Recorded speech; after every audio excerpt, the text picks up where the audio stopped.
Good afternoon. Calexico City Council and Calexico Redevelopment Successor Agency, Calexico Finance Authority Special Meeting Agenda. City of Calexico. It's Wednesday, August 26, 2020, 5:38 p.m.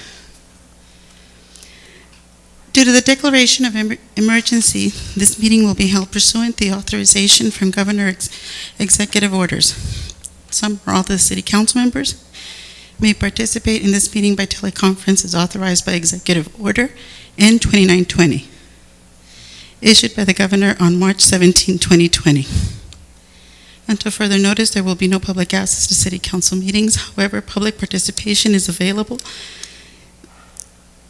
for the open session to live stream at 5:30 at communityspectrum.org on the City of Calexico Facebook page and via Zoom. And the Zoom meeting ID is 998-983-3763, or via your phone number on the numbers that are given on the City Council agenda.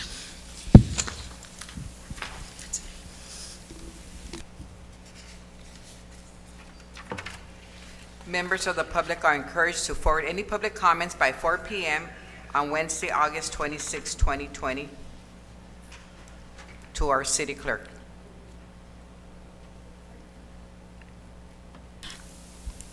Mayor Ariola Fernandez, Here. Mayor Pro Tem Bryson, Here. Councilmember Pacheco, Here. Councilmember Garcia, Here. Councilmember Hodge. Here. We have a quorum, Mayor. This meeting is being called to order. You did the roll call. Yeah. Okay, Pledge of Allegiance.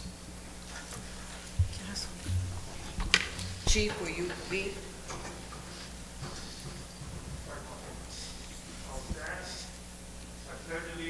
To the flag of the United States of America and to the republic for which it stands, one nation, under God, indivisible, with liberty and justice for all. Miguel, our mission statement.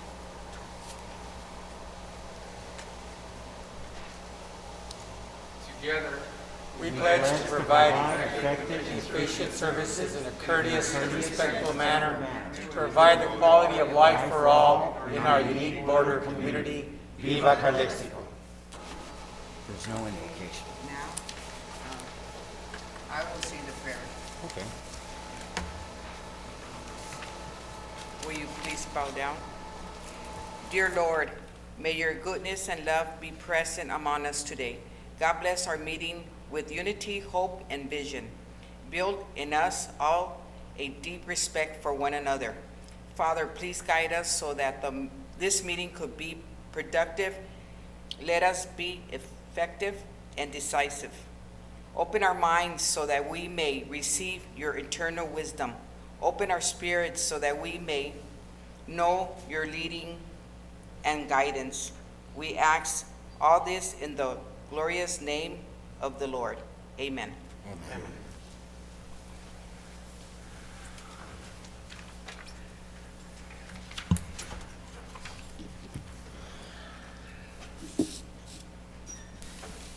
Approval of the agenda. So move. All in favor? Aye. Aye. That's just. Aye. Aye. Pass. Announcements. These proceedings may be viewed on the City of Calexico website at www.calexico.ca.gov the Friday following the City Council meeting. Community office hours with Mayor Ariola Fernandez are suspended until further notice due to COVID-19.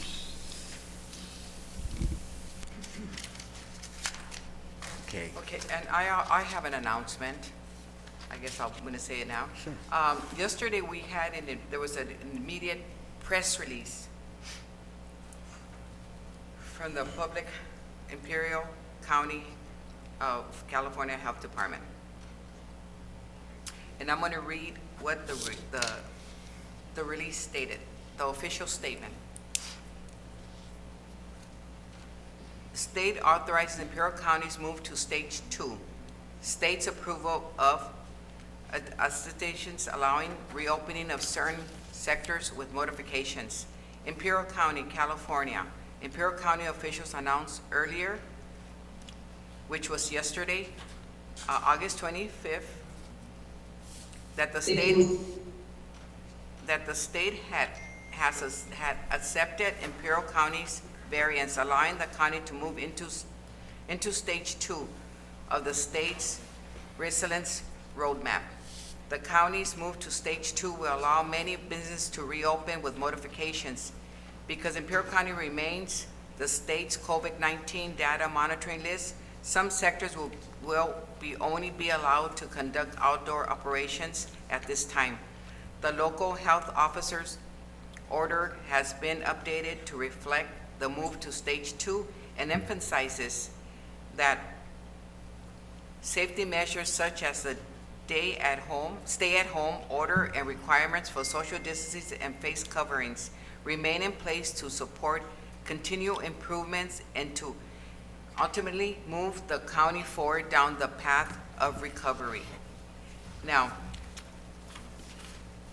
open for indoor operations with safety plans, social distancing, and other prevention measures as specified in the state's industry guidance.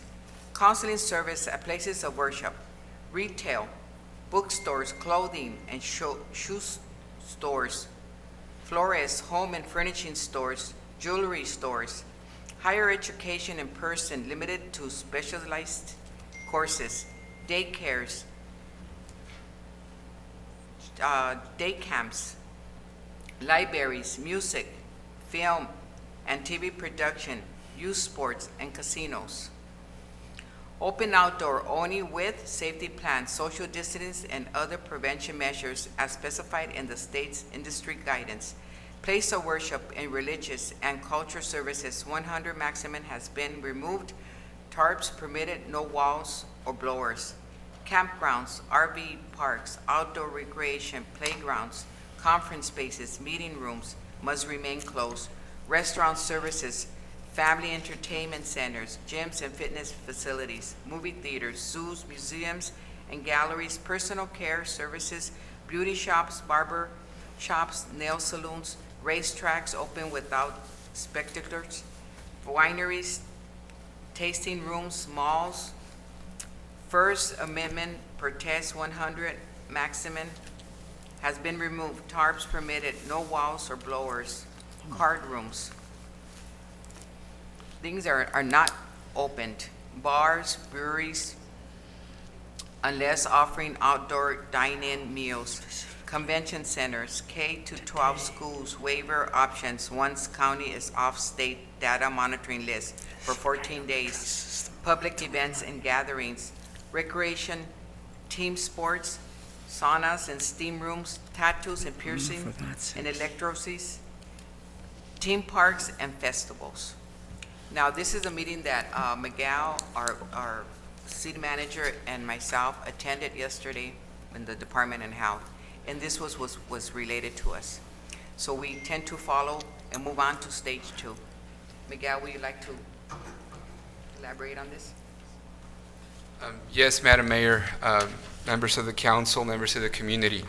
As part of the announcements for this agenda today, I do want to touch on what the mayor just discussed. What we have been doing as of yesterday, prior to the 5 p.m.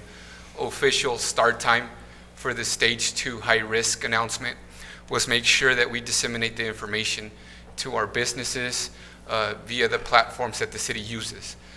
And these are obviously through our website, also through our social media pages, but also at the same time direction was given for all public facilities to post in their doors the proper announcements so we can all be on the same page. On top of that, our co-enforcement unit has been informed that they must instruct and work with businesses to make sure that they understand some of the protocols that must be followed in this stage. So with that said, I also want to add that the other city managers and the county CEO have emphasized that if the trend that we've been seeing on the weekly averages will possibly get us to a point in which we are removed as a county from the state list that right now is being monitored.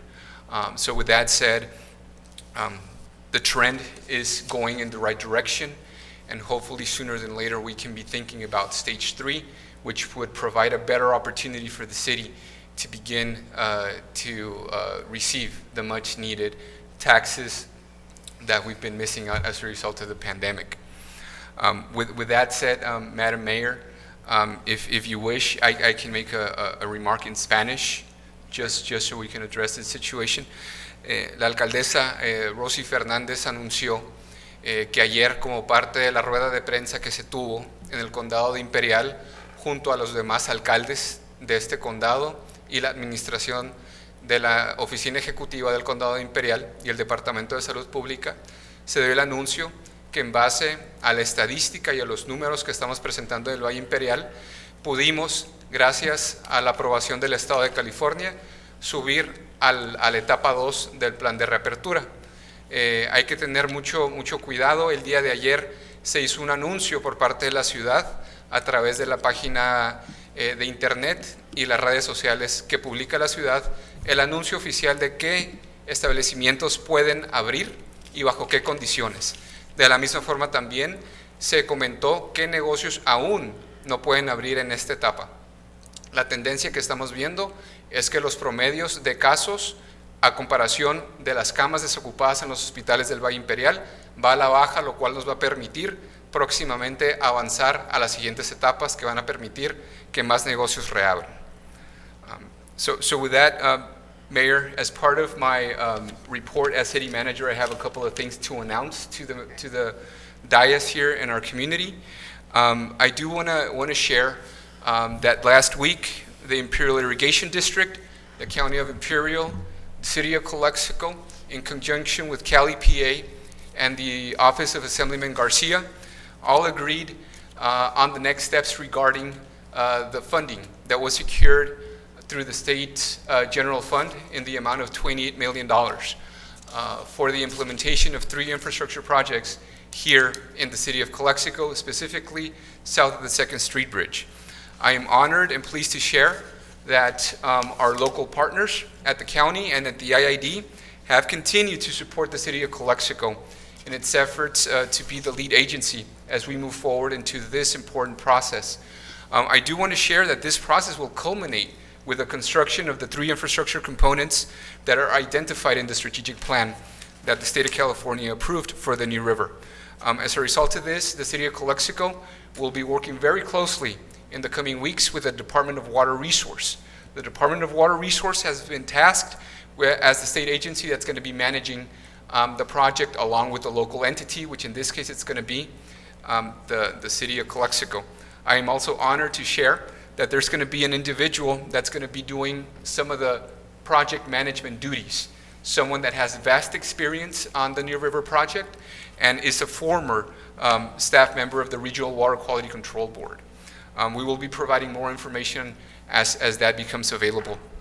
So good news for our city on that end. We're seeing that project move. I also want to communicate to the City Council and to our community that we are moving forward and we're bringing to the attention of the City Council on our first regular meeting in the month of September, which is next week, a very important item that has to do with the improvements and restoration of the services of our water and wastewater treatment plants, an item that will be discussed here that will bring to a very good understanding the next steps in terms of addressing some of the needs that we have in our water quality system. So that's also something important for our community to know. And with that said, it's important also to acknowledge that recently in our city, we've been informed by residents that have experienced some vehicles being towed from their property. I do want to share that in conjunction with the Calexico Police Department, there's been a decision that's been taken at the administrative level that for the time being, considering not only the pandemic, but the effects that it's had on our community, we will cease towing notices on vehicles in the city. That doesn't mean that our police department, through our traffic control team, will not continue to go and do their job and make sure that we inform and work with residents. However, for the time being, we're being very careful, and we don't want to affect our community in that way. With that said, Madam Mayor, those are the 3 items that I had to share with you. Our chief has something to say?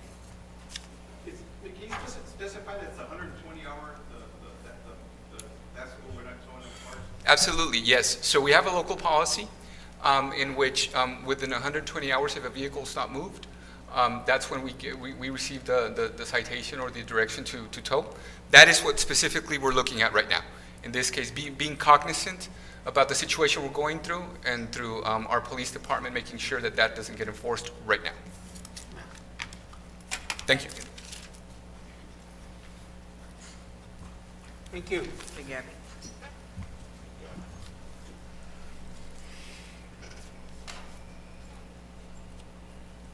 It's,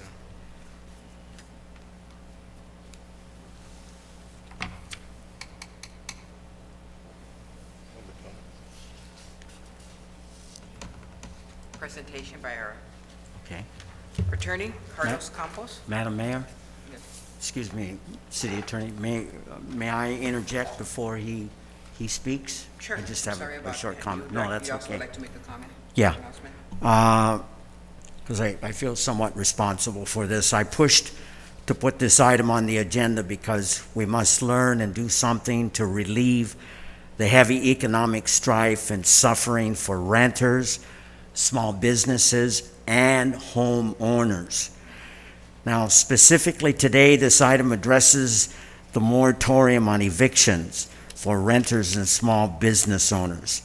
Since the pandemic in March, homeowners have had the protection of forbearances on mortgages, and they will continue to have the protection, if I understand correctly, until March 2021. Now, there is the contention among many homeowners that the system of forbearances on mortgages does not cover everybody, and protection can be ineffective. But to be fair and balanced, we need to consider the moratorium on evictions for renters and small businesses, especially because now renters and small businesses don't have protections due to the stalemate, in part, in Congress over the HEROES financial package and President Trump's threat to veto the bill if Democrats win in getting the additional 600 unemployment benefits to citizens. So for today, and I don't want to steal your thunder there, City Attorney, but the purpose of this item is to be informational and open for discussion, and we have an excellent report by our City Attorney.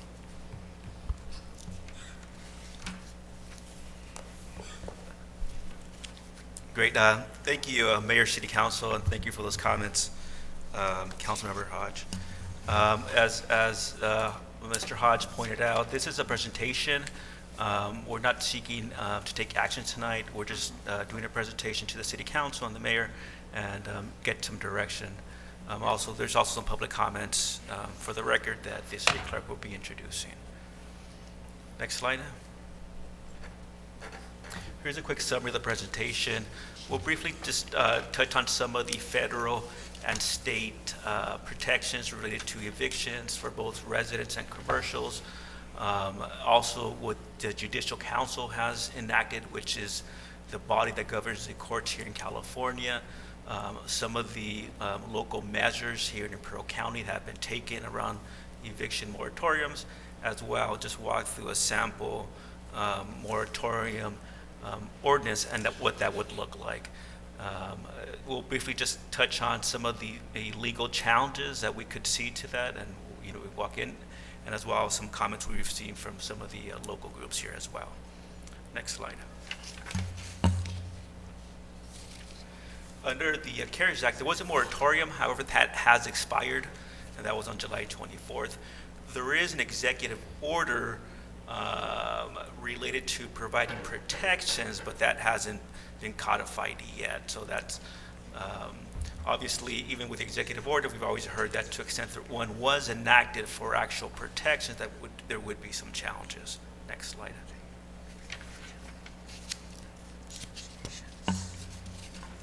At the state level, Initially, the governor did enact an executive order to provide a moratorium on rental evictions.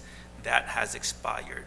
What the governor has enacted and has extended up until September 30th is an order specifically allowing and providing legal support for cities and counties to enact tenant protections for both residents and also for commercial businesses. I think a lot of people think that the governor's order is a moratorium, which is not. The governor's current effective order is just an order saying, authorizing or providing legal support for cities and counties who do want to provide these protections. Next slide.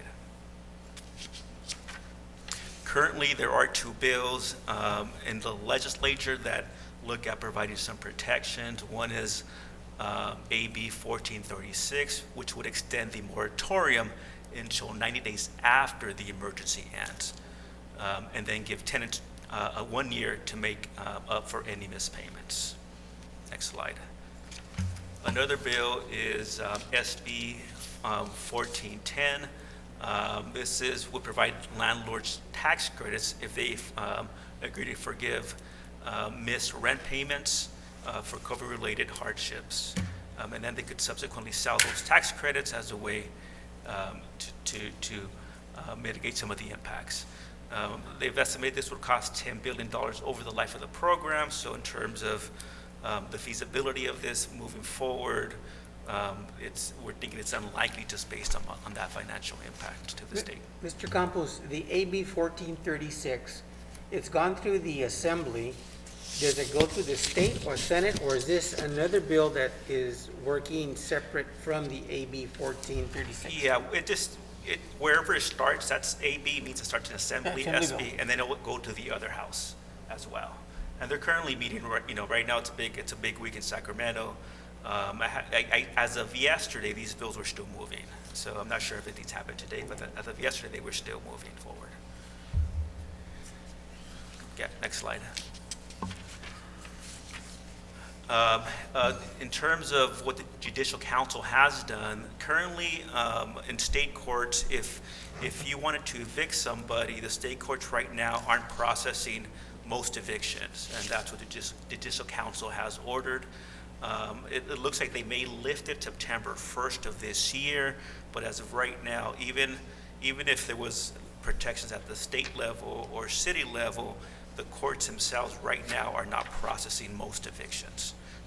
And it's set to be lifted on the 1st of September. However, up until that happens, those protections are currently in place. Next slide. Imperial County, they have an eviction protection in unincorporated areas of the county on July 7th. It was extended to September 30th. And the reason you see September 30th a lot is because, like I mentioned, the current order from the governor says that counties and cities can enact these protections. So what we've seen is public agencies who have these protections on the books are continue them, say 30 days, 60 days, and generally when the governor extends it, if he does extend it, we probably will see the cities who do and the counties who do have tenant protections to extend them again, following the deadline of the state. Next slide. Other than that, in April, El Centro did consider an eviction moratorium, but was tabled at that time. I did see that I think they might be considering something tonight. I saw in the paper, tomorrow at a special meeting. I saw something in the paper, but so it looks like they're re-looking at that item again. Next slide.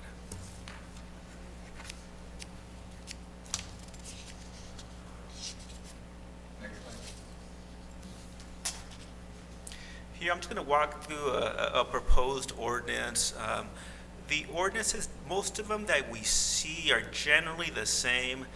Some deviate from the others, but here's just a template just to walk you through what one would look like. And this would be applicable to both residential and commercial, because we have seen some protections that only apply to residential, which was the case initially. But I think now with the agencies who do have eviction moratorium, they generally apply to both residential and commercial. And, they generally provide that during a local emergency, no landlord should try to evict a residential or commercial tenant for non-payment of rent, if they can demonstrate that. Next slide. Generally, they must notify the landlord in writing of lost income or inability to pay full rent due to the impacts related to COVID-19 and provide some sort of documentation. And in terms of documentation, some agencies you can specify exactly what that documentation entails, or it can be generally broad as well. We've seen it both. Next slide. Some of the financial impacts related to COVID-19 can include being sick with COVID-19 or caring for a household or family member who is sick, layoffs, loss of hours, or other income reduction due to closures. Next slide. Compliance with a stay-at-home order to self-quarantine or avoid congregation, extraordinary out-of-pocket expenses, or childcare needs arising from closures related to COVID-19. So some of these examples of what that would entail. Next slide. Violation of the ordinance obviously would be punishable by the municipal code of the city.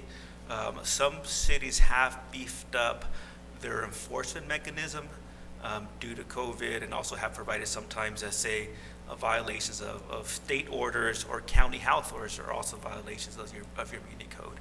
Also, too, you have your own law enforcement, so that's another mechanism. Next slide. And still want to point out that tenants are still responsible for unpaid rent. All the eviction moratoriums that are out there, at least the ones I've seen, they all still make the tenant responsible for the unpaid rent.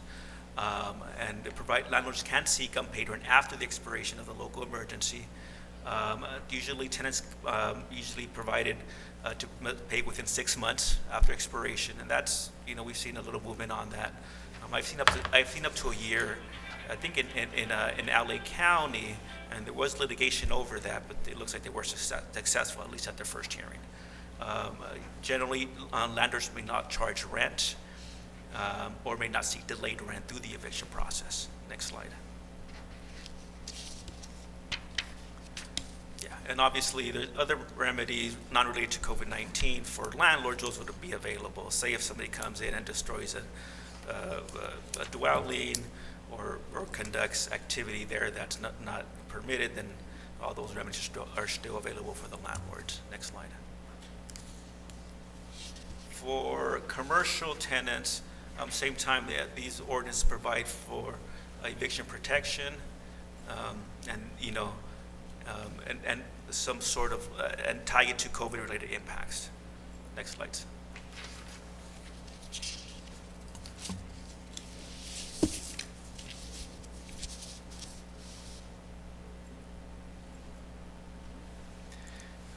Like for residential tenants, commercial tenants must notify landlords in writing of the inability to pay rent within 30 days, provide documentation, and obviously the information submitted would be confidential. Next slide. If commercial tenants can pay partial rent, then they should be paying partial rent, and then they'll be prorated as they move forward. Next slide. And obviously, like the residential protections, obviously a violation of the ordinance is punishable as set forth in the municipal code for the city. Next slide. As with residential regulations, again, right, tenants are still responsible for unpaid rent. Landlords may seek unpaid rent after expiration of the emergency. Tenants must pay within 6 months after expiration. No interest shall be charged. And then other legal remedies are available to the landlord, would not be affected by this ordinance. Next slide. Currently, like most emergency ordinances, it would remain in effect until September 30th, unless extended by the city council or your director of emergency services, which under your code is your city manager. At the same time, too, we would provide for the director of emergency services to suspend it to the extent it conflicted with state or federal law. Next slide. As I mentioned earlier, the jurisdictions that have enacted these, rent moratoriums have been extending them either 30 days or 60 days.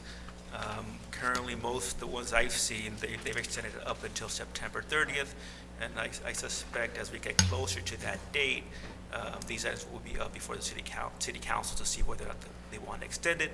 At the same time, too, people will be looking for guidance from the governor as well to see what the state does. Next slide. In terms of going beyond the September 30th date, we've looked from the legal perspective. It looks like you could go beyond that date, and we would not have preemption issues. Next slide. At the same time, too, the prominent sort of, the main legal issue we thought it would be out there was if from any sort of landlord would be a challenge based on a takings clause, challenge to any of these ordinances. And looking at the case law, we feel comfortable with your police powers that you could enact these protections, and you would not have a takings legal issue. And I mentioned too, there was already one case in Los Angeles where the landlord association did challenge the city's eviction moratorium, and at the first part they were successful. The court had provided that under the police power for public health and safety and local emergencies of the COVID-19 unprecedented times, that they could enact these tenant protections. Next slide. But that's not to say that you wouldn't have any legal challenges. We're just saying that by looking legally, it looks like we would have that ability to do so if challenged. At the same time, too, we did have comments from the Imperial Valley Equity and Justice Coalition. They pointed out the looming national eviction crisis, saying that millions could face eviction. We could see a rise in homelessness. That currently households are already missing payments. And that they're seeing an increase in credit card use to pay rent right now, and that Latinos are most likely hurt by the economic impacts of COVID-19. They also provide information as to why Calexico residents and small businesses are at a high risk. They're saying that in the county and specifically here in the city, 46 of city households are renters here, and those are the ones that just, obviously are impacted. Housing affordability, that in terms of the county, that the housing affordability is a lot higher here than other areas in terms of what percentage of your income you need to put into housing.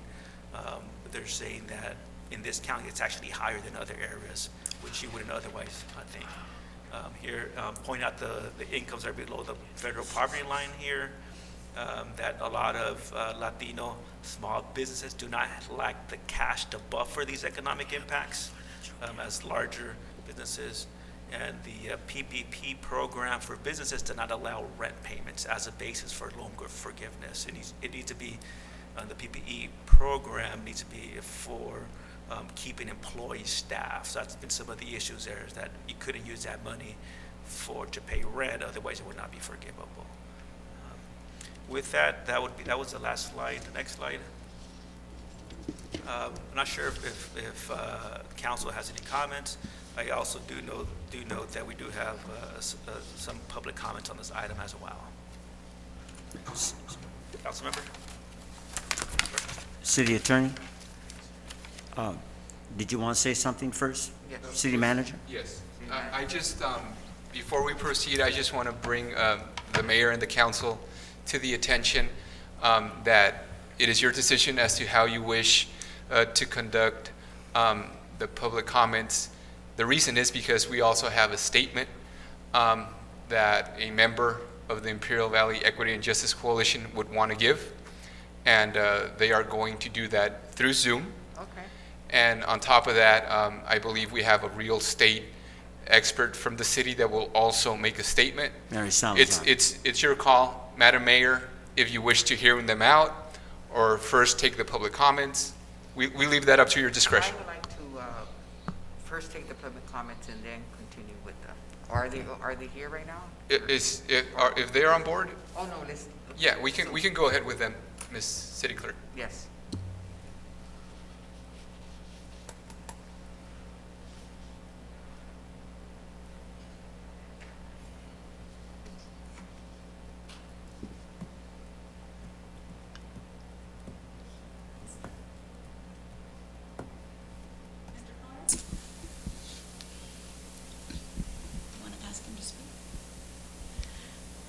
Mr. Flores, are you available?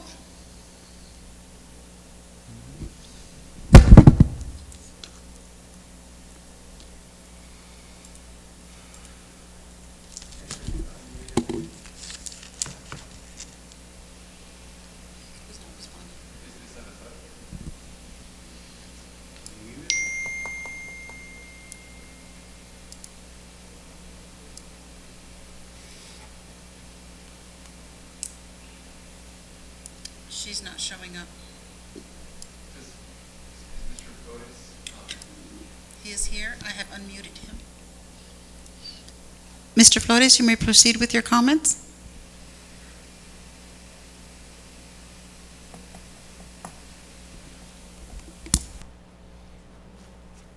Did he submit a You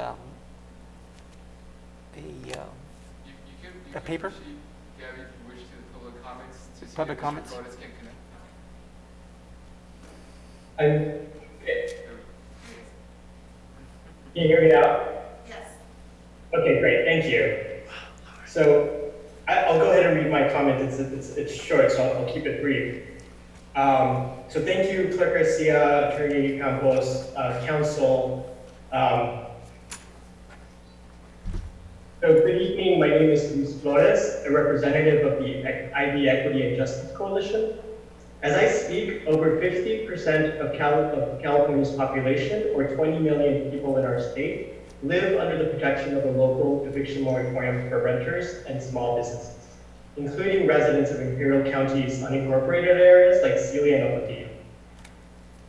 As experts and policymakers nationwide point to an impending eviction crisis with early COVID-19 protections expiring, I'm here to urge officials of one of the state's hardest hit communities to assume the leadership granted by Governor Newsom and protect the most vulnerable among us.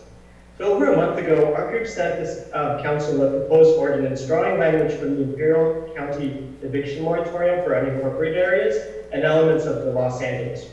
We had hoped that this early communication would have been the start of a discussion to craft an ordinance that extended protections available to homeowners since March for renters and small businesses. Preventing homelessness and business closures is our central motivation. So today I'll very briefly clarify what these ordinances do and do not do, building on the presentation, reiterate why Calexico is a high-need community, and encourage you to pass this. So number one, I'll emphasize eviction moratoriums do not cancel rent. A moratorium can be best understood as creating repayment plans for struggling renters and small businesses, outlining a framework for repayment after the crisis. Landlords are made whole and struggling renters avoid homelessness. The payment deferral is the same mechanism that is currently available to homeowners who can apply for an up to 12-month deferral on mortgage payments. Number two, following the governor's executive orders, eviction moratoriums only protect renters and small businesses who have experienced COVID-19 related income losses. If you read the moratorium language we sent to you, it clarifies that follows other cities in specifying the kinds of incomes lost that can be covered by the moratorium: job loss, lost hours at work, reduced sales due to COVID regulations, and sickness of self or a family member that requires quarantine.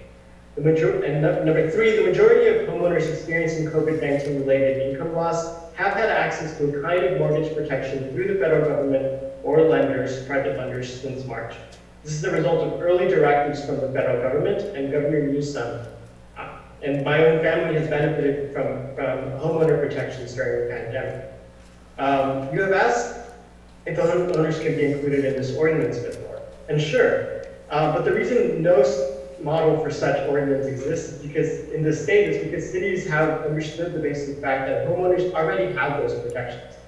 And the point of Governor Newsom's call for local governments to adopt eviction protections was to provide equal access to those currently excluded. So as one of the hardest hit cities with COVID-19 in the state, Calexico residents need these basic protections that currently protect 20 million people in California. In July, 1/3 of California renters had trouble paying their rent, and 62% of those struggling renters were Latino families. As of July, Calexico had lost 1,023 low-income jobs. That's 1,023 wage earners whose families could no longer have the same money to pay for food and for rent. Late in July, it was revealed that the narrow protections afforded by the ban on eviction rulings, which does not prevent out-of-court evictions, was being violated by the Imperial County Superior Court. Yet even these protections that never did much for Imperial County expire in 5 days. Calexico's chronically high unemployment rate, high infection rates resulting in lost wages, large household sizes, majority Latino population, and high proportion of vulnerable migrant residents makes the city especially vulnerable to eviction and our small businesses to closure from the impact of COVID-19. I'll conclude with a plea for action to prevent what experts across the country warn will be a wave of evictions and rising homelessness. Like the infection, the economic impacts of COVID-19 disproportionately affect Latino communities like our own. Why is it that an eviction moratorium for renters was good enough for cities like Los Angeles, San Diego, Coachella, Chula Vista, Riverside, San Bernardino, Anaheim, Imperial County, just to name a few, but not good enough for us in Calexico? Do we not deserve the same protections our neighbors currently have? Why is it that it makes sense that some of the wealthiest counties in the state, with higher proportions of homeowners than us, like Marin County or San Diego, have passed eviction protections for renters, but we, a community of low-income but hardworking families, won't protect our most vulnerable? So Calexico has been at the top of the charts when it comes to the impacts of COVID-19, but we are far behind other cities when it comes to extending basic protections that are common elsewhere. If you recognize this is a problem, do something about it. And we urge you to act today to protect renters and small businesses against eviction. Thank you. Thank you, Mr. Flores, for your comments.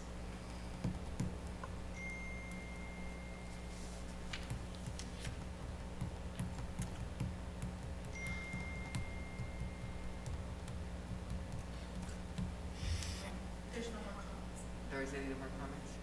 Public announcements? So, the public comments that were submitted yet? Oh my God.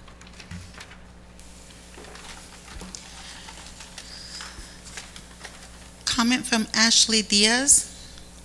As a community member from the city of Calexico, I want to express my concerns for our city's wealth and the leaders that represent it. Since March 1st, the eviction moratorium option was offered by our state governor. It is until now, 5 months later, that you add this plan to the agenda. Why is that? What stopped Calexico from performing an act of equity for our people?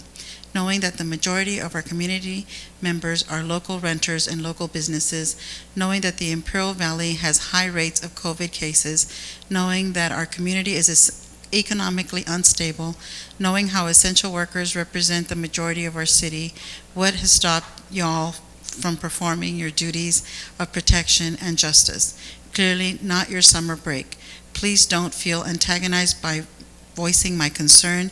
Shift your interpretation into the realities of our city. Look at its population and its needs and do your job right. In community, a word Galiciana. In addition, she stated that she understands that you are not meeting today to evict people rather than to have a conversation about protection. Her issue is that you all had 5 months to talk about it and you all left this for the last minute. People have been evicted or simply have to move to another living condition for not being able to afford rent. Some of the council members shared yesterday, and you are not evicting people, but your lateness to take action caused such actions. Think about it and do better. Christian Salgado.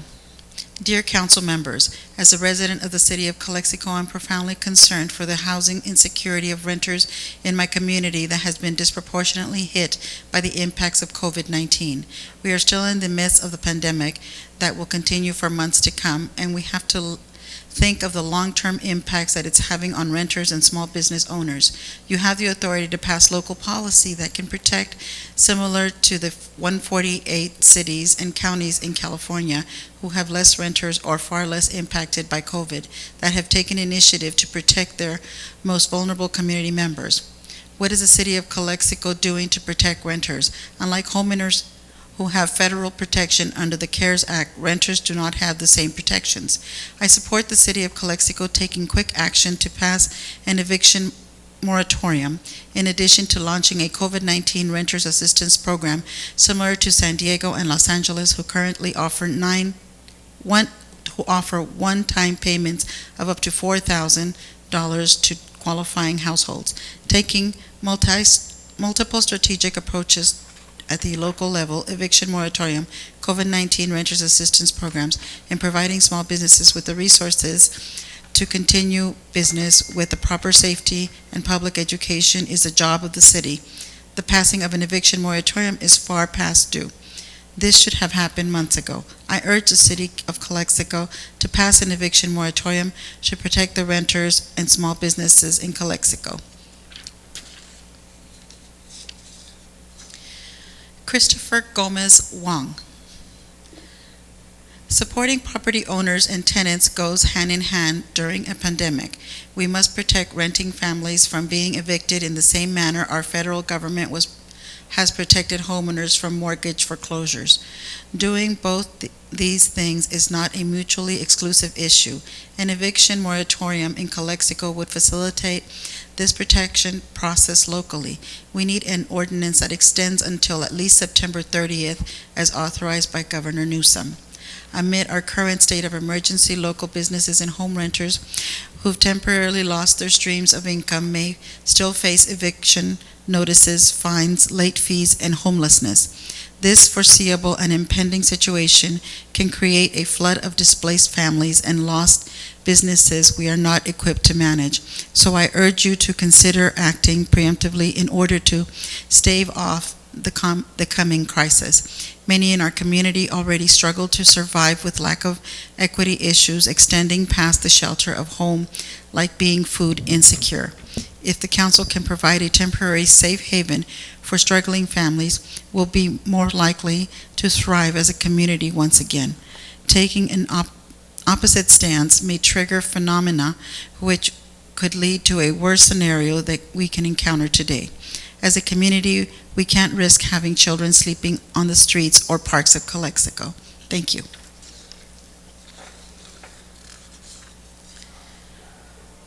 Mark Jacobo. Good evening, City Council members. My name is Mark Jacobo, and my family and I are longtime residents of the City of Calexico. I am also currently renting my home in the City of Calexico. I urge the Calexico City Council to hear from its constituents today that there is a deep concern for the renters' housing insecurity due to COVID-19 within our community. According to the American Survey U.S. Census, 46% of Calexico households are renters. This is almost half of the people you represent as City Council members who currently do not have a sufficient safety net against evictions due to the economic hardships that have been brought upon by COVID-19. I am in support of the city taking a speedy adoption of an eviction moratorium that will extend the safety and security of housing and currently property owners uphold due to the CARES Act. We are all aware that the CARES Act passed protection against eviction of homeowners with federally or GSE-backed mortgages and tenants with federal rental assistance. However, eviction protections do not include extensive protection for renters. Furthermore, Governor Gavin Newsom's executive order N-71-20 is limiting in its protection for renters. However, the order does empower local municipalities to institute moratoriums on evictions for residential and business tenants who experience a loss of income related to the impacts of COVID-19, allowing tenants to repay missed rent in the 130 days after the California state of emergency is lifted. What type of community do we want to be? I would hope our city representatives would want Calexico to be a community that upholds an equitable and justice community that extends health and safety to all residents. I strongly implore the City of Calexico to pass an eviction moratorium to protect renters and small businesses in Calexico. Luis Hernandez. I am writing in support of a COVID eviction moratorium for renters and small businesses in Imperial Valley, an area that has suffered high unemployment in COVID and that makes renters and small businesses vulnerable to eviction. Since March, Governor Newsom has authorized local governments to pass eviction moratoriums to protect renters and small businesses suffering COVID-related income losses against displacement. It is about time for Imperial Valley to pass an ordinance for these protections to do anything. 90 local governments in California already did so, so there's no reason why won't Valley cities also pass such an ordinance, especially knowing that the region has been impacted more than most of those other 90 counties. Kenny Parada. Public comment in support of the council to take action on an eviction moratorium. Can you?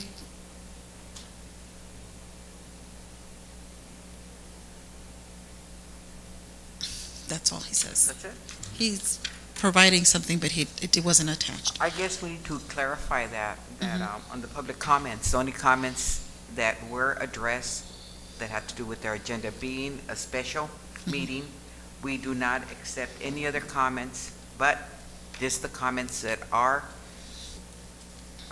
related to our agenda. Okay. Crystal Cortez. The integrity of any community is based on how well the less fortunate are treated. The people in our community are being evicted not because they lack work ethic or responsibility. They lack the support of local government during these troubling times. I agree the rentees should be prepared in case of an emergency, but so should the renters. Moving forward, we need to protect tenants and property owners alike from banks to prevent eviction and property loss. Evictions will not only impact Calexico families and communities' morale, it's also going to impact the recovery itself. We should take time to think about the long-term effects, exactly where their community members supposed to live once evicted. How will they survive our extreme weather, heat, and the cold? How can those evicted protect their families from COVID-19? After the fact, how will these families recover?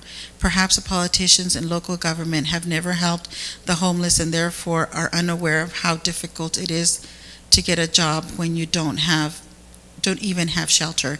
It's hard to interview for a job and don't have the home to shower or get dressed.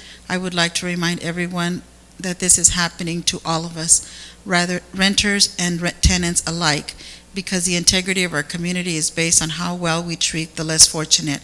I ask for decency. I ask for the ordinance to be extended.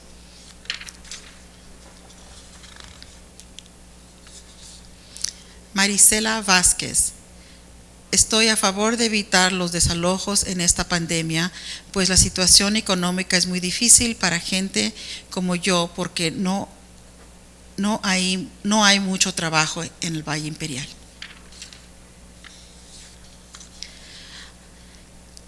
Olympia, please pass the eviction moratorium.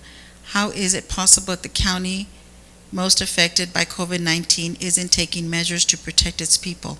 If you truly want the best for the people of Calexico, then make sure its people are homeless, make sure that you have employment opportunities, make sure that they are being protected.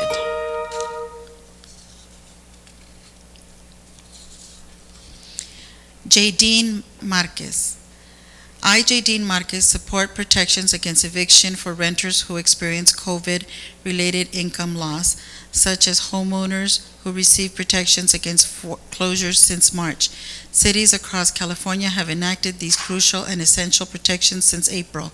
The city of Calexico is behind and needs guidance. They are providing the most basic assistance to residents in dire need. Renters need protection.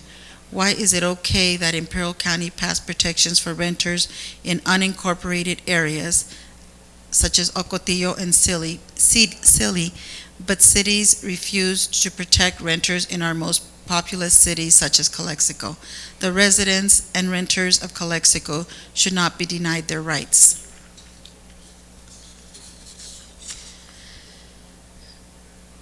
Marina Contreras. Hello, Council. My name is Marina, and I support the eviction moratorium as is. We need to protect our people during this historic pandemic. Most governments in the region and state have already acted. Will Calexico follow or be remembered as a city that did not protect its people? Ismael Arbizu. Good afternoon, City Council and those in the room. I send this comment to ask that you all take immediate action to pass the eviction moratorium. Why wouldn't you? Does it affect your personal life? Does it make the city go broke? Is it too hard to pass? Do you guys even care about the people? Bill, Rosie, you guys are pushing for this. Fight for it. Don't make the mistake of putting it aside. Take control and fight for the needs of the people.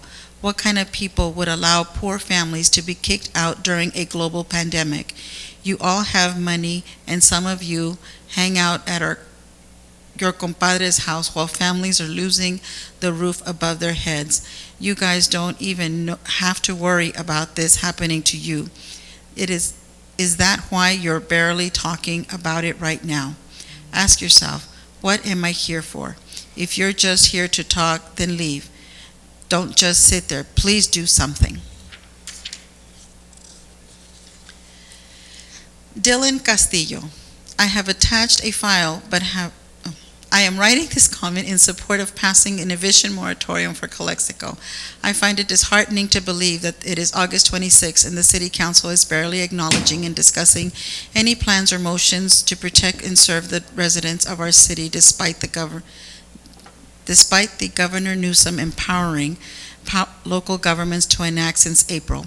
For clarity, this action simply defers monthly payments and allows for a scheduled repayment plan and offers peace of mind and sanity to those affected due to this pandemic, out of fear and not having a roof over their heads during this pandemic. While I am thankful that Councilman Hodge has seemingly come out in support of this law and having the council finally address this issue, I cannot help but wonder why it took this long and the possible but likely irreparable harm and consequences it will have on this community for coming generations by failing to pass this into action. Why is it that it has taken this long for any action or concern about the matter, especially when 80 cities and 10 counties have enacted an eviction moratorium?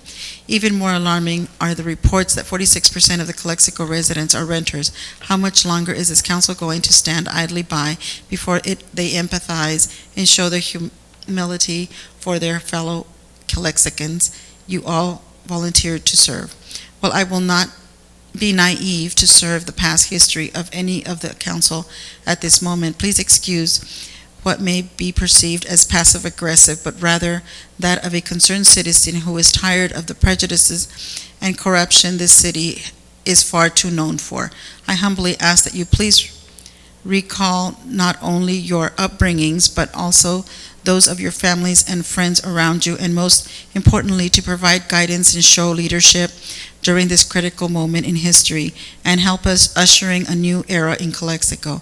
Before COVID-19 devastated the world and our economy at large, Calexico had been plagued with a rising unemployment rate and many families in the Imperial Valley, but specifically Calexico, go beyond the traditional nuclear family, extending to various family members living together and often surviving off the single income or combined income of every member in that household. By failing to act now in passing the eviction moratorium, you are crippling not only a family but a generation of Calexicans who will otherwise be left to unsavory means of income, which could only further jeopardize their livelihoods, but the cities as well. I urge the council to pass the eviction moratorium.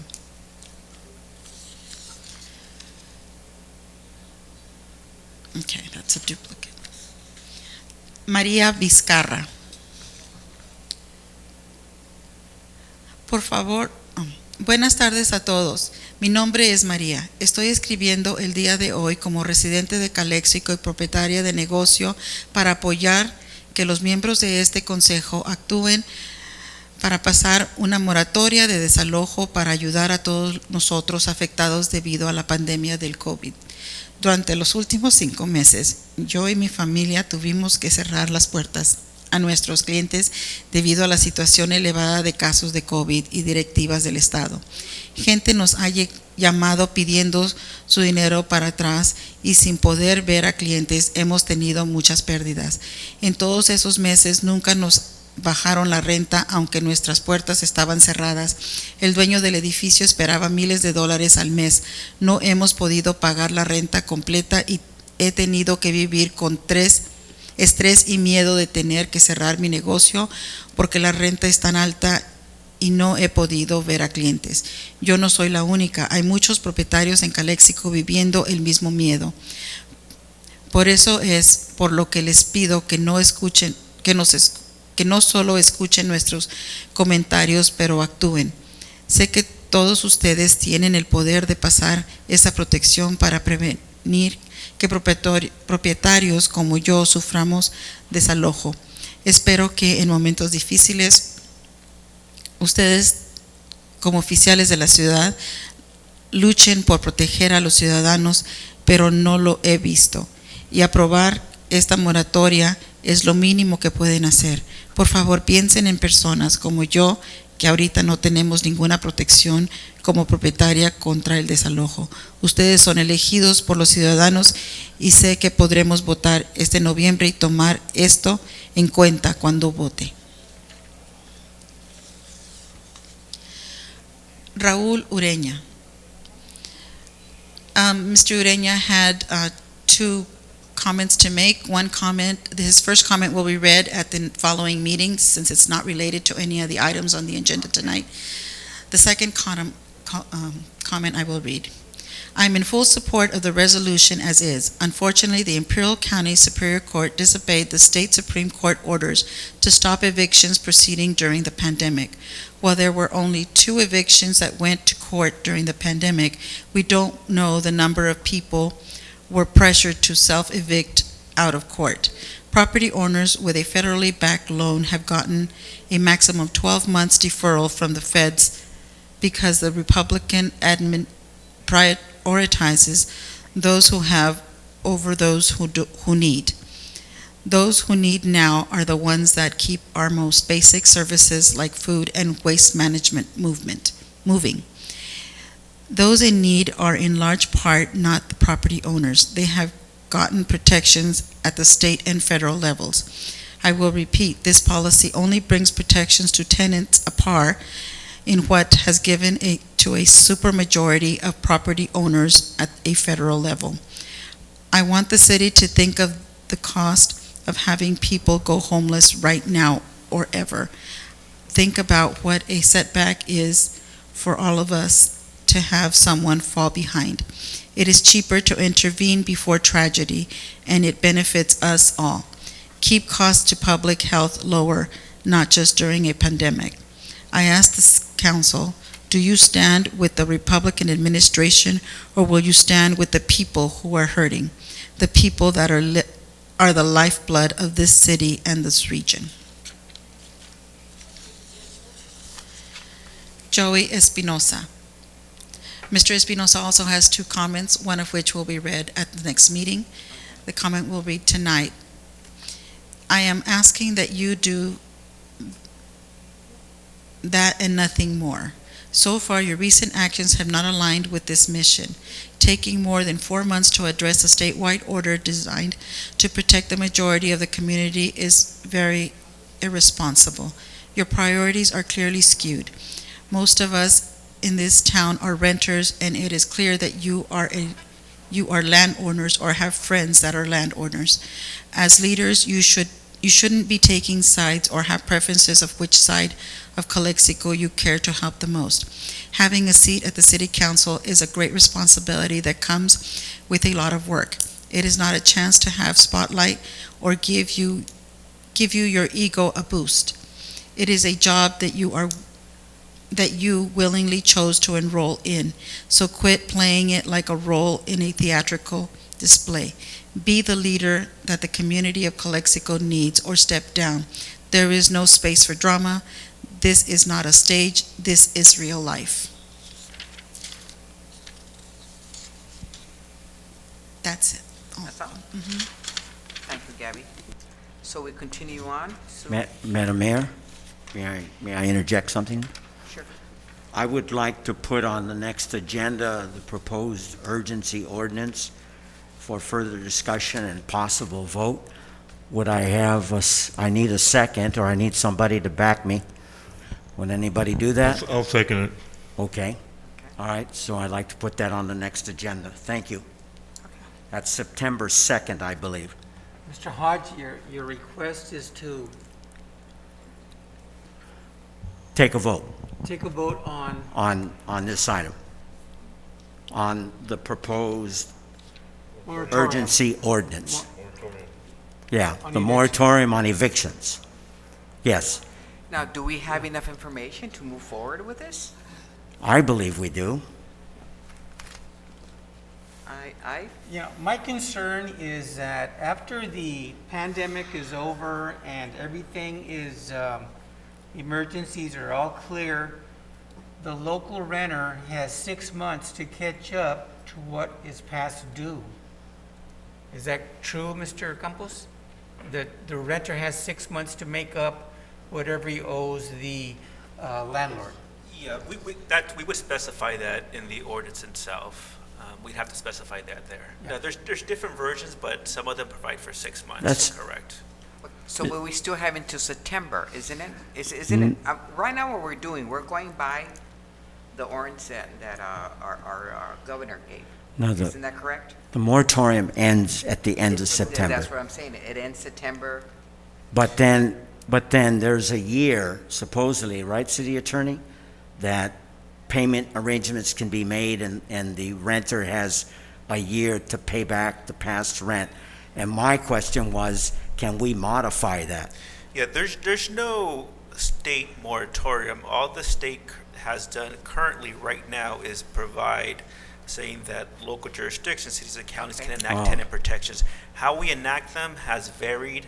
At the most I've seen generally we've seen about 6 months to repay, but I think LA did a year on that. But that would need to be specified in our own Yeah, ordinance. I find that a harsh, it's kind of harsh to ask the renter to pay everything he owes in 6 months. I don't know if he can make up that. Right. So we need to, It's maybe already stated discuss- as a year, I believe. well, we can maybe come up with another, something else. Yes. Because That's- it's going to be hard. It's going to be hard for them to repay, and I know it's a repayment process. I understand that, but I don't want to make it too No, I harsh agree with you. on the renter to I come agree with back. you. And, well, It's a good point. And that's what I'm getting at. I think, do we have enough information to move forward with? And also, because we also have to think about the landlords. the landlord, And, even though you're saying that the landlords are, the homeowners are being, what is it, waived with their house, with their. There's some forbearance protection for certain. And certain that's back not so, mortgages. not with everybody. I'm telling you firsthand that I've had some people that they're, after 2 months they don't pay, they're getting letters of going into foreclosure. No, So I correct. guess like it all Well- depends on your bank, so we also have to think about Yes. the property Coun- owners as Counsel, well. for the moratorium, I mean, time is of the essence, but No, I understand I that. suggested that we have further discussion on that day and then possible vote, Okay. so we could I'm- discuss it more. No, definitely, I'm in agreement with that. The only one to point out in terms of timing, we have, the next meeting is next week, which Yeah, Okay. we'd have to finish this. I'm not sure if we can get it done in in one day. well, could we, well, if we don't We have may it- be able to. I'm not saying we can't, but I just do want to just put a caveat that So is it fair enough for us to put it, we may be able to get it done within a week. tomorrow, but because the agenda is going with Gabby, the we have agenda, Gabby, the agenda goes out on Thursday, doesn't it? Thursday yeah, night. that's it. To the timing. I mean, we can try to put. Can you we please do have try? some models. We may be able to do it, but I just want to caveat Okay. in case the all timing right. issue because the I agenda goes respect out what you're tomorrow. saying. So it will be, I would like to see, excuse me, Mayor, I would like to see at least a couple of options. I know we're talking about different timeframes, whether for renters to be able to pay, whether it's in a year, 6 months. So different options to consider, not just one. I know it's more work, right? But I know we have to consider both parties. So I know time is of the essence, and we're asking probably for a little bit too much, but it's just some analysis and some options that we can consider. I don't know if instead of 6 months, could be less, or could be more. So just doing a thorough analysis. That's everything I'm asking for. Just being informed and having that information in front of us, and something that compares apples to apples. Yeah. Pretty much. I know that a lot of cities have approved this, have passed this. So something that again relates to that, and some of that, best practices, not best practices, but how they have adopted this and how that has worked out. I think there might be some data, and it's really early to see that. But a lot of times when we put this in place, this type of ordinances, we go and we borrow some of the language and the best practices. So just options that we can consider, maybe. Just being informed. It's about 2-3 options we have together. Yeah, I mean, we could take a couple forms. We can provide more information, but that's for sure going to take a lot more time. It will take more time than having it ready by next week. Just speaking off the top of my head, I think I've seen more 6 months. The 1 year is a little more, and I think maybe the cities of LA, I think they've done it, but obviously the more protections you provide, the more findings you want to have in your ordinances to survive any sort of legal challenges. Obviously, the more protection you provide, you're also, at the same time, too, you have to be more cognizant of any challenges from sort of the land, the industry itself. So, like in LA, so the more, so that's just something you Well, consider. is it fair to say is it fair to say that we can put it on the agenda for next week If for action item? Yeah, I mean, we could probably produce an ordinance tomorrow, but trying to look at all the other models, we'd have to give a staff report. great. It had to be done tomorrow, and I don't think I wouldn't have. I've worked on a couple of these different ordinances, so I mean, that itself, we could turn around. But if you want to start seeing more of all the other variations of that, yeah, it would take more time than tomorrow. Mr. Campos, the landowner, the owner of the property, what types of, Protection. for him to not be a loser in this? I know that we can't pick one over the other, but we don't want him to be, or them to be on the short end of the stick here. But how can we protect both these individuals? I know the renter wants to, we're going to delay the payment, that's fine. But in essence, what about the landowner? Yeah, I mean, there's that one bill going through the Sacramento, but I don't think it's going to pass. There are some forbearance protections, but I'm not sure how much people are qualifying for that. And I do understand that some banks are easier to work with forbearance programs. Some may be difficult. You need to be federally backed mortgages. And I know there's a lot of misinformation. I know some banks may know it, some may not. So I'm not sure how that's working. And at the same time too, right now we're going through the process. Once this ends is when everything's gonna once these moratoriums end. At that point, that's when the rubber's gonna hit the road. The road, and that's where we're gonna have to see how that plays out. Because obviously, a lot of these ordinances, it's not rent relief. All it basically does is delays it. So what the issue I'm seeing down the road is what's going to happen when these type of moratoriums end and folks, haven't paid rent for X amount of months. Who knows what the landlord situation is going to be, and then my concern is if they rent it for 12 months and then they skip town. Yeah. Who knows at that point? I'm not sure what's going to happen. 'Cause at that point, once the bill comes due, and unless it doesn't waive the fees, landlords, I'm not sure. And there's different ones, right? There's some that may just have a home or two. There's some more might be some sort of a trust or some sort of LLC maybe out there. At that point, who knows what's going to happen when that rent comes due, and whether it's 6 months or a year, and if people haven't been working, can they come up with that money all of a sudden, not just to pay the current rent, but the back pay? At that point, I think there's going to be a lot of. Well, all just said and done, Madam Mayor. Okay, then, so we'll be. I call for the question. Gabby, If you want something very comprehensive, a lot more data, then that would have to be at the second meeting in September. just because the agenda's going out tomorrow, and I could get you an ordinance, a straight urgency ordinance with pretty much what I talked about today, and then with the staff report. But if we want to get a lot more variations on that, and that's going to just take some time because the agenda's going out tomorrow. That's the reason I say that. Okay.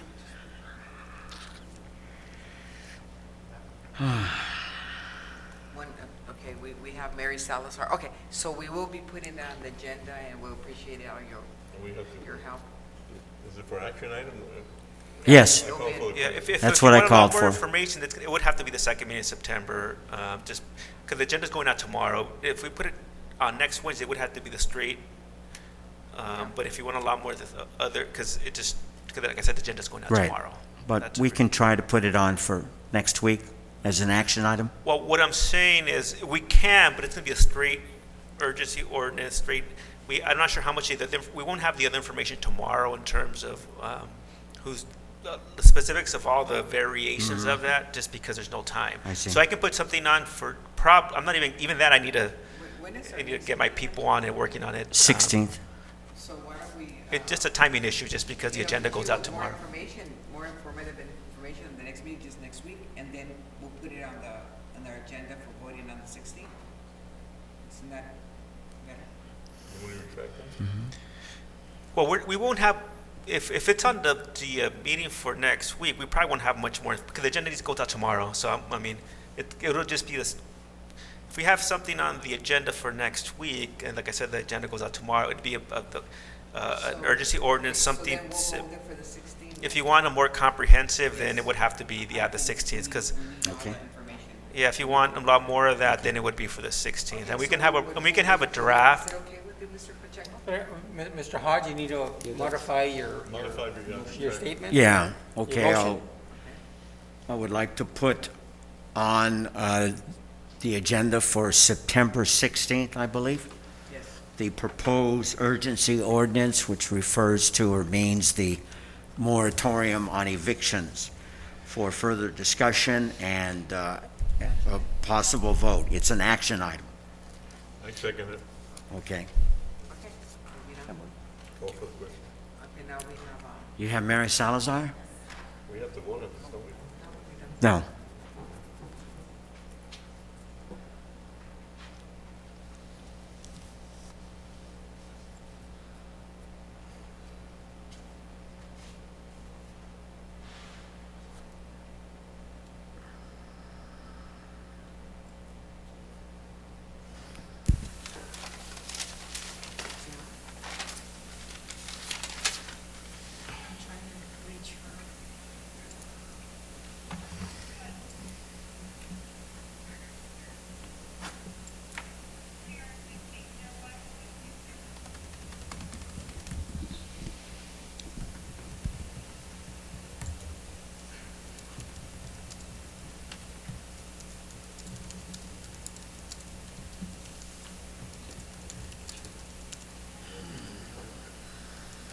How's that? Strangers in the night. Are you there? Gabby? He's being challenged. Can you hear me? Yes, go ahead, Mary. Okay, Mary Salazar, good evening, council members and city clerk. Good I evening. just wanted to mention that I want to illustrate that we need to do something with our citizens of Calexico. And by helping with this moratorium, and it's only based on the issue that we have a public health emergency. Not because, we want to hurt the city of Calexico, but this time we need to do something. There's so many ways of addressing each issue with each tenant and business owner. For the reason is it could be on a case-by-case basis that we could help, and there's so many solutions which we did so back in 2008 when we had the housing collapse. We're going to have that again. It's already happening just by talking to the lenders. It's happening, it's going to happen, and if we can help, delay, if we don't do something, we will have a ghost town in Calexico. I think we have an obligation as being a border town to help in any way we can to prolong the devastation that's going to be happening. At some point, there probably will be some grants, I'm not sure. There's got to be some public emergency funds that are going to be coming in. But at the same time, we have to delay that. If we keep our people in their stores, if we keep our homeowners and our tenants in their homes, we won't have what you would have homeless people on the streets. We need to do something. We can take each case by case basis. I'm willing to help since I did that to so many homeowners back in 2008. There's so many, we can have meetings and help find resources and ways that we can help everybody and try to understand that it's just a time factor. We're not going to do this forever, and hopefully we'll have a resolution, but we need to emphasize that we cannot continue evicting anyone right now. It would just be a total devastation. Hopefully we can find some resolution, but I'm really adamant that we've got to do something for every single individual in the city of Calexico. And hopefully we can have more discussion regarding that. I'm sure it's going to be a lot of questions and answers that everybody's going to expect on both sides. But I tell you, this is happening everywhere. Every county is doing the same thing. We're not doing anything different, and I'm hoping that we can proceed and riding along with the wagon, that we hopefully will help everybody else in our community. Thank you so much. Okay, thank you, Thank Mary. you. Thank you, Mayor. Okay, moving forward.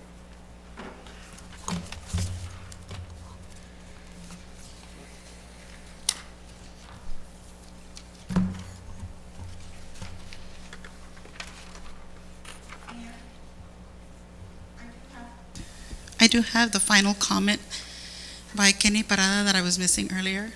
So if I could read it for public comments.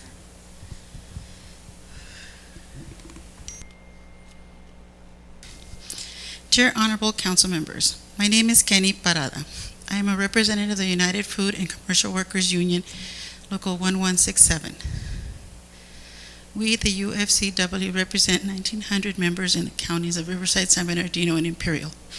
On behalf of the essential workers in grocery stores, pharmacy stores, warehousing, manufacturing, and the cannabis industry, we are writing to express our urgent support for adoption of an eviction moratorium to protect renters and small businesses who experience COVID-related income loss against eviction.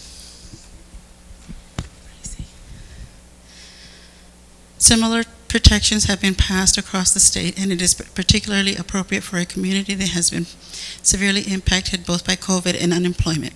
These protections are essential to preserving small business in our community, many who have had to close during the pandemic while having to continue paying rent. Essential workers have been at high risk of infection and income loss due to becoming sick, losing hours, and their family members losing jobs. Unfortunately, several of our members in the county have been affected by COVID-19. We believe that adopting these renter protections for our community and workforce is very important since our community has been hit hard. It is only fair that renters have protections to allow them to get back on track. We urge that you pass the eviction moratorium that would provide essential protections for families and that have experienced housing insecurity. Now, could we go on to discussion and potential action items? Okay.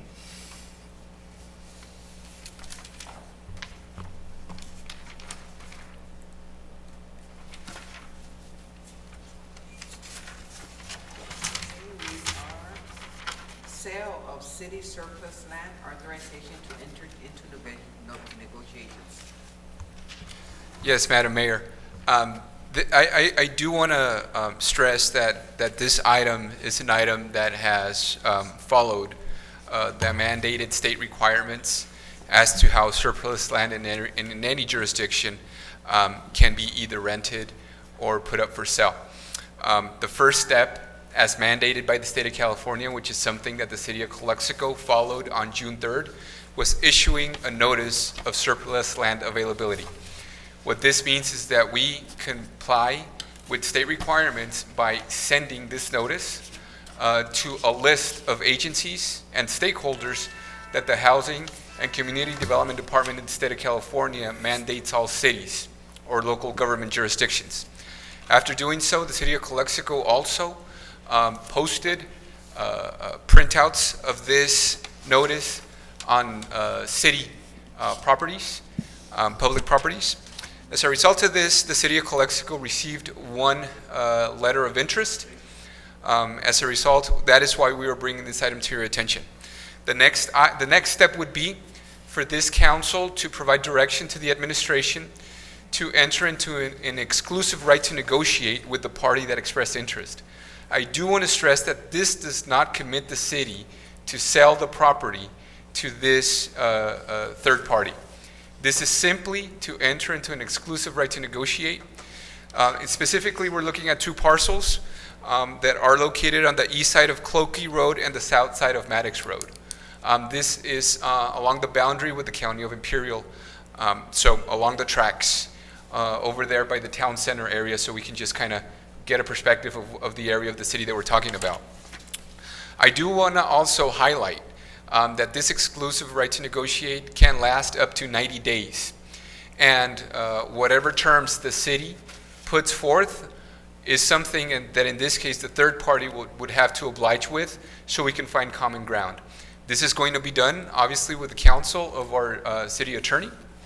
And like I said, priority here would be to look out for the interest of the city. In this case, the decision is being made because there is only one applicant, one party that expressed interest. If we would have had multiple stakeholders, there is a process that we would have followed to determine which is the one that we wish to negotiate with. So at this moment right now, this is the item at hand. And once we begin this process of negotiation, I will circle back to the city council and inform you of the progress that's happened.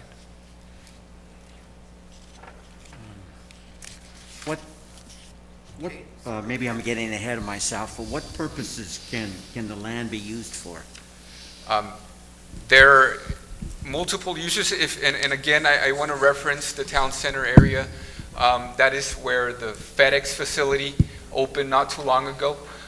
It's an industrial zoned area. Like I said, this is within the sphere of the city and the County of Imperial.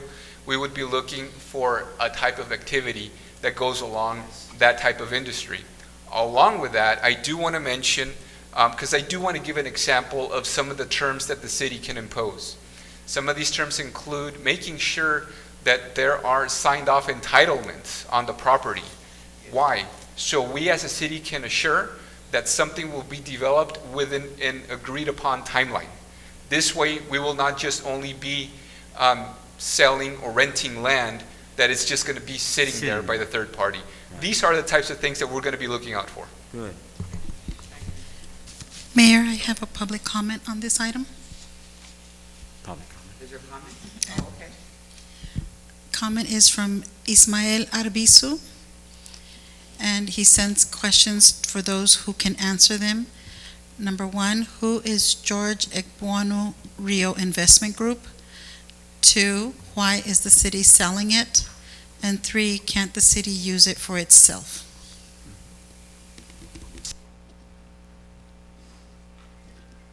I'll be more than happy to, if it's a public comment, to address the questions, if you so direct me, Mayor.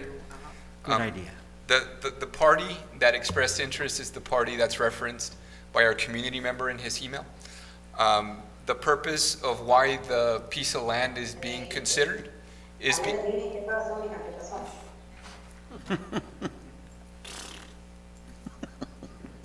we're good? Is because this is surplus land that was acquired through a donation in December of 2017. So there is the opportunity, given the development that's occurring as a result of FedEx coming to town center, that area could be considered. Again, I want to emphasize, this is not a need, this is an opportunity. And by the negotiation, it does not entail that an actual real estate transaction will take place. That is something that will be considered at a future meeting by this council if there are terms that can be agreed upon that look out for the best interest of Calexico. Okay, now, so, do I have a motion on this? Make a motion to approve the item. I'll second it. Okay. All in favor? No. Mayor Arreola Fernandez, Aye. Mayor Pro Tem Bryson, Aye. Councilmember Pacheco, Aye. Councilmember Garcia, Aye. Councilmember Hodge. Aye. We have a quorum, Mayor. We have a quorum, passed unanimously. Okay, so public hearing. Number 3, public hearing for the approval of a resolution of the governing body of the city of Calexico authorizing application to the Home Keep Program. Sylvia? Madam Mayor, you wish to begin the public hearing at this time? You just have We need to open. to use the Start. gavel and name the time. It's 7:09. Thank you very much. This item is one that should be familiar to all of you. Why? Because in a recent meeting, we brought the attention of a project that's being looked forth by a local nonprofit and an investment group that decided to look into a city property, specifically the Holly's Hotel on Imperial Avenue. This item was discussed, and the plan for the project to be developed was approved by this city council. In essence, at the time, our applicant did a very thorough presentation in terms of the next steps. Basically, we're following those next steps. What we're looking at right now here is to benefit from the Home Keep program, which is a program in the state of California that can offset the cost of a project like the one you approved for such location here in Calexico. With that said, this would allow for the actual documentation and resolution to be considered as part of the city as the co-applicant submitting for these monies. One of the things that I do want to highlight that was touched on, which is relevant and should be noted, is the fact that as part of the Home Keep program that has very specific guidelines in terms of removing liabilities to the applicants, is that there is a mandate that the capital expenditures need to happen before the end of the year. And if we check, we're a quarter away from finishing the year. In essence, what we're looking at here is that we would see a turnaround time fairly fast of seeing all the improvements that were discussed when your body approved the project in itself happening by the end of the year. In essence, direction to be able to submit our application and potentially consider the funding for the project that you folks already have approved. Just for the I guess the sake of getting back to this, we're the lead co-applicant, right? Does they have any responsibilities or liabilities for the city, for us as a city? As part of the application, we've defined the role of the city, we've defined the role of our co-applicant, and the third party that's going to be involved. Again, we have several projects that have been developed in the city in past decades, in which there have been other third-party groups that partner with the city to develop such projects. One that comes to mind right now is a project here down the street that helped house senior citizens. So with that said, Mr. Garcia, this would be along the lines of past projects in which any liability of the city already is considered as part of the application within the guidelines of the program, meaning that this is if I may say, a common practice for local jurisdictions in which the liability for the local co-applicant, in this case the government agency, pretty much is reduced, just given that there are so many thresholds that need to be met in the approved application, where we pretty much know by when, how much money is going to be spent, and how it has to be spent. So with that taken into consideration, that pretty much removes a lot of the liability on the co-applicant, in this case, which is the city. In worst case scenario, that doesn't happen. Is there a liability? The liability in itself would be that the project does not come to fruition. So we don't spend that money, so there is no, my question, I guess, is if there will be any financial liability to the city, but not being able to, spend that money, just to make sure that, again, we're not putting No, and that's a valid question, and the response to that, Mr. Garcia, is no. Okay. I know the answer is obvious, but I'd still like to highlight this. Mr. City Manager, This seems to be a very good project. It's going to provide shelter, living quarters for seniors and the homeless. Is that not correct? That's the intent, purpose of the project, sir. So it's a good thing that the city is doing. Thank you. It's a good thing to address high-risk population in our city. It also addresses some infrastructure needs that will be addressed in terms of some underground work that will be done that will benefit the city. And I also want to share, because we need to make sure that our community rests assured that regardless of the population that will, in this case, benefit from such project, that we provide the assurance that any business or any other household in the vicinity will not be impacted. That there's going to be the assurance that in this case the operation and management of the facility will also to some extent make sure that there are no negative impacts to the surroundings of our community, which I believe is a priority for us as administration and also for you folks as City Council. Thank you. Well, if there's no further discussion, I'll make a motion to approve this item. Second? Okay. Are there any comments, Ms. City Clerk? Any? No? Okay. Do we need to close? We need to close. Yeah, I think we can close the public hearing. We need to close. I'm sorry? Close it? Okay. Oh, that's right. Okay, close it. Okay. Close public hearing at 7:15. Okay.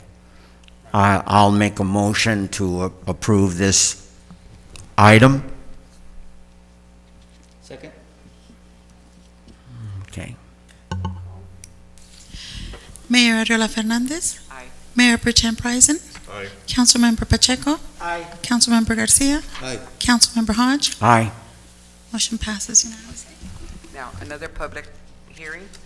Number 4, public hearing for a resolution approving an application for funding and the exclusion of a grant agreement and any amendments thereto from the 2020 Community Development Block Grant Program, Coronavirus Response Round 1, CDBG-CVI, NOFA, dated June 5, 2020, and the public hearing starts at 7:16. Thank you, Madam Mayor. This is an item that myself, the other cities, and the County of Imperial have had several meetings to discuss. And why is this? HCD, through their Community Development Block Grant Program, utilizing the funds that have been made available to address a lot of the needs that have resulted due to the pandemic. We received a notice, a state notice, in which the city of Calexico was recipient of $170,000. I'm just rounding off numbers. The county and itself and the other cities in this county as well received a different dollar amount. Aside from the city of El Centro, who for this particular matter received funding directly from HUD at the federal level, all the other cities in the county and the county government, we received it through the CDBG program. We are the entity outside of the city of El Centro that received the highest amount of money. This NOFA, this Notice of Funding Availability, is very specific, and it provides for 4 activities. At this moment right now, the action that we are seeking from this council is that you folks approve such resolution so we as a city can submit our application, and in a way that we know these types of grants, which are over-the-counter grants, we can get the approval from the state in terms of what it is that the city of Calexico is going to be utilizing these funds for. And again, we have the flexibility of doing any of the 4 activities that are outlined. And as a result of that, we will be able to develop and complete the rest of the application for submittal. I do want to point out that the original deadline for this grant was at the end of this month, August 31st. I was informed yesterday that the the deadline has been extended to the month of September. However, I do want to point out that I would make a recommendation to the City Council that I receive direction to speak to HCD, because I think we have a very good understanding of the needs that we have here in the city.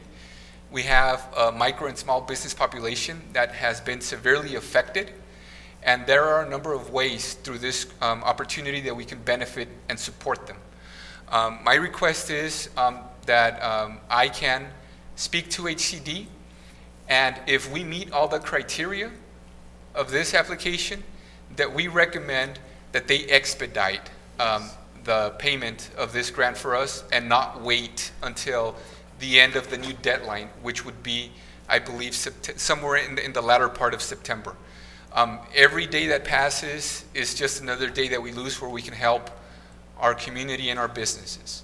So in a nutshell, that would be my recommendation on this item.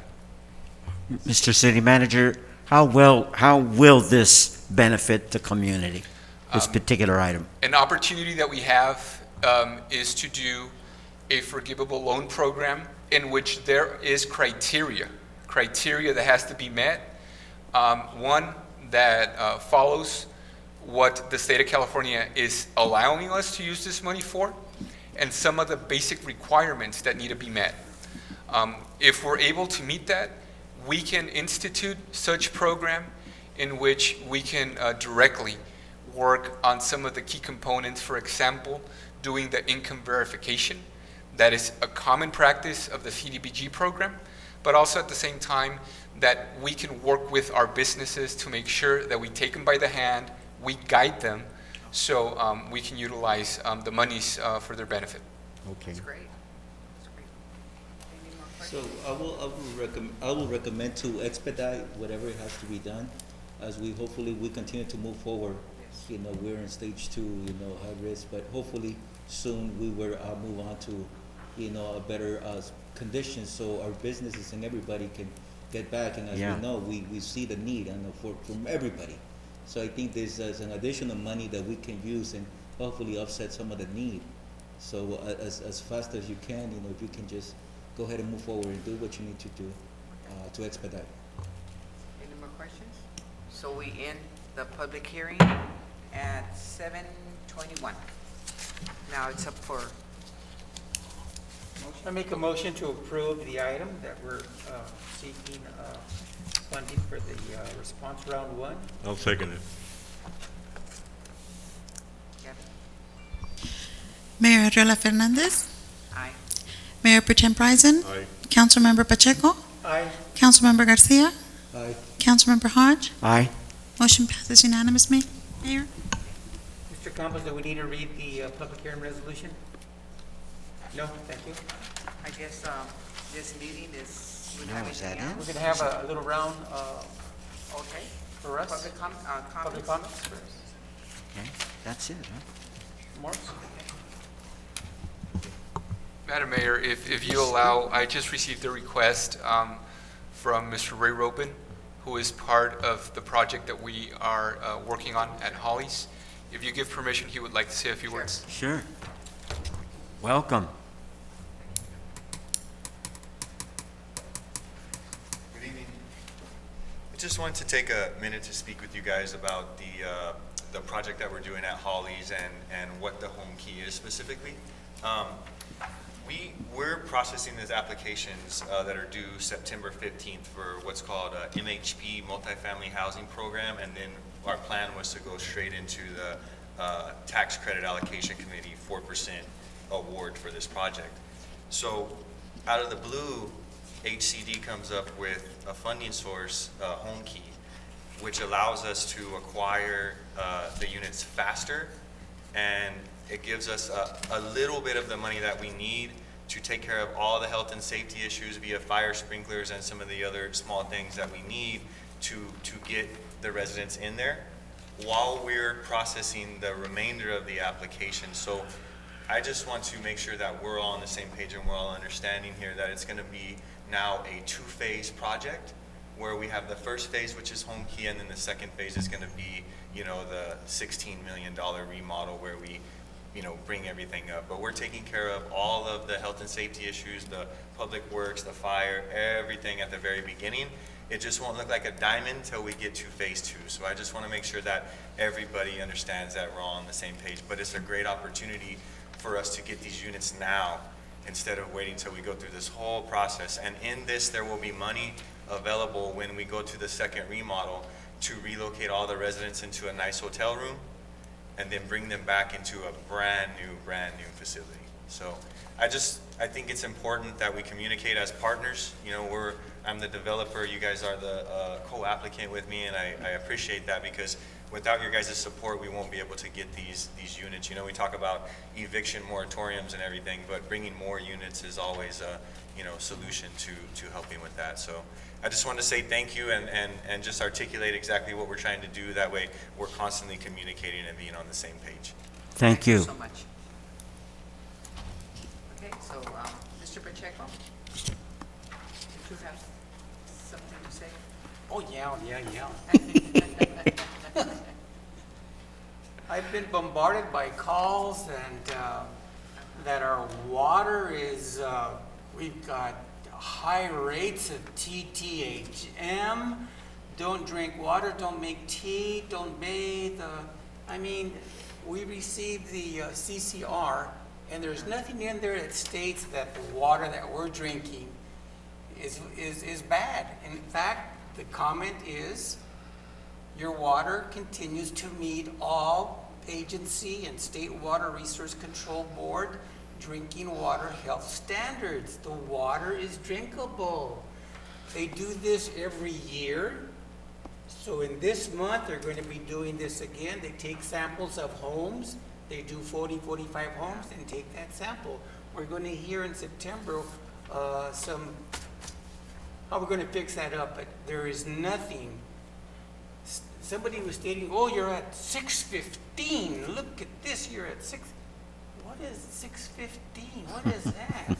Out of 314 chemicals that they tested, they only found 5 or 6 that we were a little over.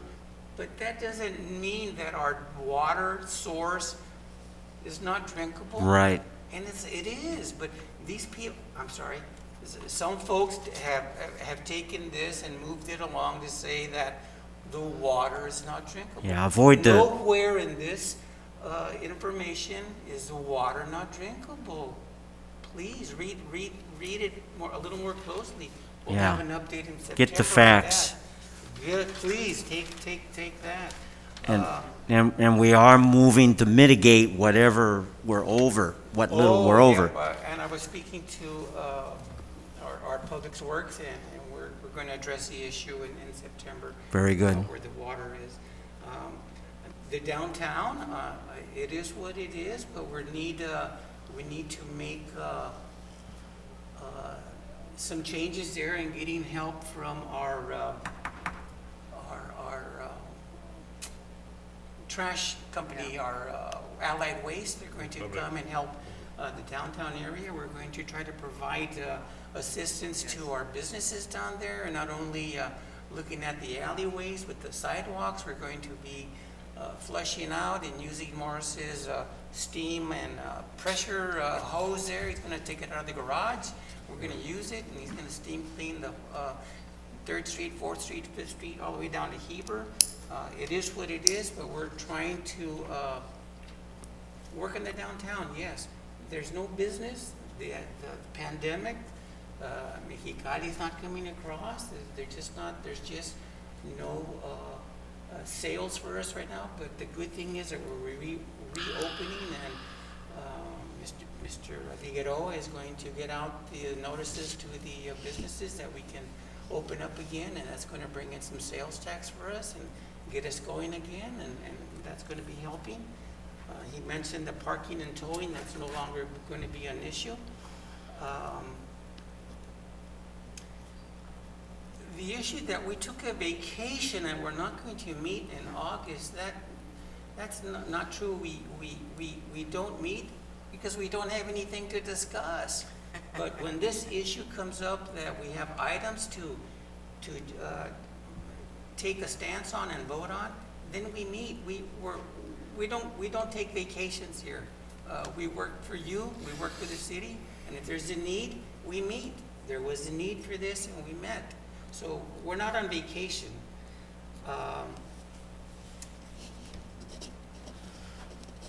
People have singled out little items that we're not taking care of, but we're working hard to promote our city. We're fixing the park, Cordova Park, little by little. We're putting lights on Morris Park.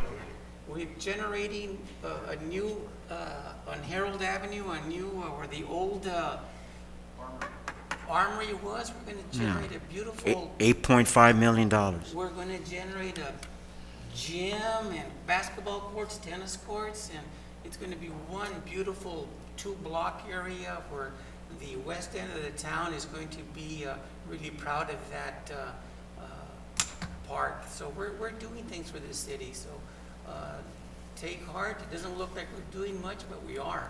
Things are happening, and little by little we're promoting the city, and the citizens comes first. That's all I have to say. But Mr. Rice. Yeah, first of all, the lights are done now, Mr. Pacheco. It's all done now, so they'll be able to use it pretty soon. Basically, I don't have that much, except that I want to congratulate Miguel Figueroa. That's his first Yes. meeting with us, Yes. and you did a great job, Miguel. I'll give it to you. Congratulations. 'Cause he's you're a gonna big start. boy now. You did so well that it was hard to notice. Yeah, you're very understandable. I mean, Just- you're very precise when you come to give us information.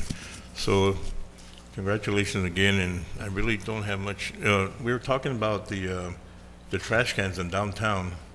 Maybe gonna redo them. I think there's like 62 of them there. So we're gonna buy new ones in the future. Mr. That's Garcia, all I have there. you done? Mr. Garcia? I just want to echo Mr. Pacheco's words also. It's not that we took a vacation. I just came in. So, I'm the one that is getting the phone calls, emails, texts, about issues.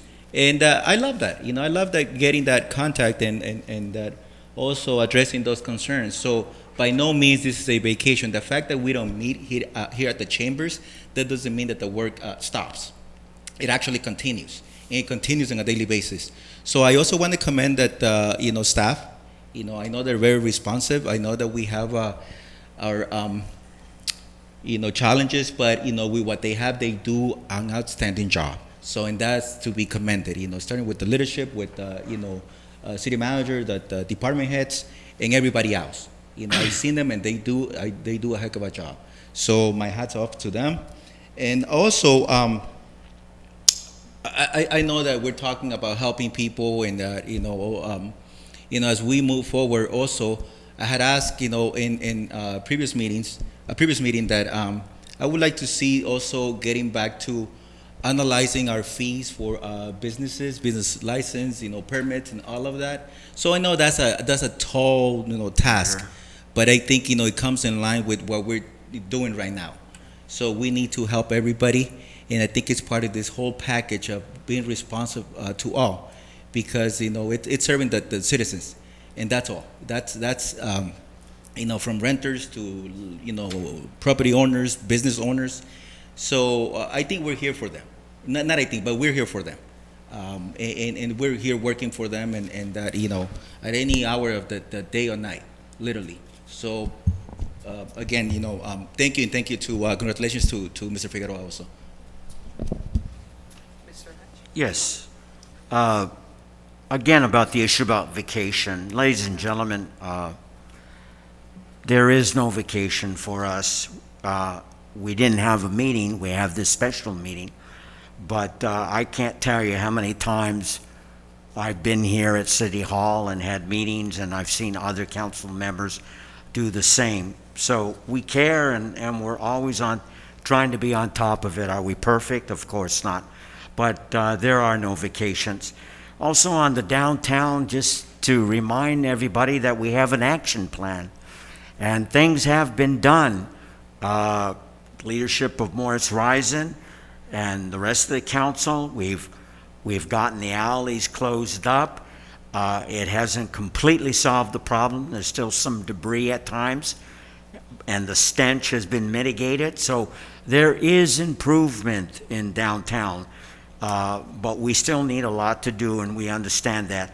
Also, at the beginning, it was reported to you about the Imperial County getting state approval for us to move into stage 2 high risk, and that's very good news.